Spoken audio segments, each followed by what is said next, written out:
roll to elbow. So you're gonna need a kettlebell for this one. You can of course use a dumbbell if you need to as well, but kettlebells of course are the weapon of choice. So you're gonna grab yourself a light to medium kettlebell, and I'm gonna show you from the working side so it's gonna make it a little bit easier to see what it looks like at the end. But you're gonna come down into a fetal position, grab onto the kettlebell. I'll show you from the other side in a second. Push your wrist into the bell, and you're gonna roll onto your back. Now, the weighted side is gonna be the bent leg. This is always the case when it comes to Turkish get-ups, and this is one of the first steps in the get-up.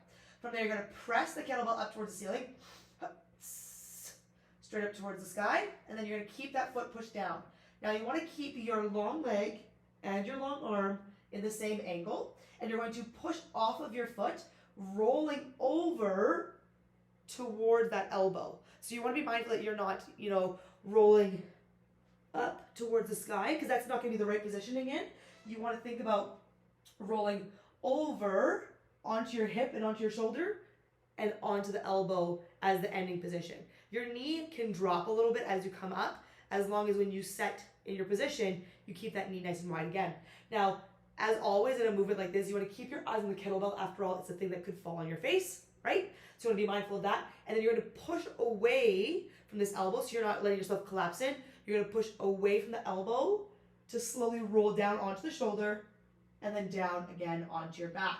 So using your exhale, you're going to push to the heel. Find your way into that nice long line from your fingers on that bell, all the way through your shoulders, your chest, down to this elbow. Should be nice, one nice straight line. Open hips, abs are engaged, so you're not dropping the rib cage down. You're keeping that stability, and then you're slowly gonna roll again away and onto your back. Slow release of the kettlebell, fetal position to come back out, and then halo it to the other side. Now, just so you can see what the setup looks like, you're in the fetal position, hips are stacked, knees are stacked, shoulders are stacked. Pushing your wrist into the kettlebell, both hands come on, and then you're gonna roll away. Weighted leg is gonna be bent.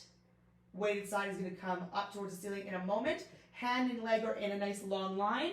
You're gonna press, and then you're gonna roll over onto this outside hip and your outside shoulder, rolling over, and then up onto that elbow. Try to make it a fluid motion as best as you can.